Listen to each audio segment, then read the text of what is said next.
सांगमाने आम केन्द्रापड़े ओलकणा मेलन होउछि ओडिशा प्रसिद्ध से कहुई परा ओलकणा मेलन को आलीगाँ झुलन केन्द्रापड़ा रामनवमी पुरस्तम चंदन। यही ओलकणा मेलन को जीवा बाटर नीलकंठपुर बोली गोटे छोटिया गाँटे पड़े।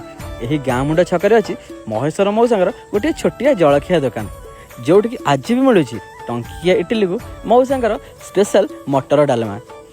प्रतिदिन भोर 5टार मौसा चाहांडीटे बसई दिखती आउ पाखापाखि गाँव पिलाठू बुढ़ा जाए समस्ते दांतपटा खसी आसी हाजर हो जाती मौसा पाखे। सका 15 टंकार इडली तरकारी खाईदे दिन गोटाए जाए पेटरे भोक न थाए। दुनियार दरदाम हु बढ़ुले मौसांगर से खातिर न थाए।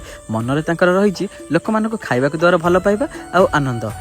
छोटिया चालिया दुकान हेले यही दुकान सब जिनस टेस्ट थाए आ सफा सुतरा भी थाए। मु आम गाँ पिला वर्षक थरे यही दुकान में खाऊ जो दिन कि होची ओलकणा मेलन।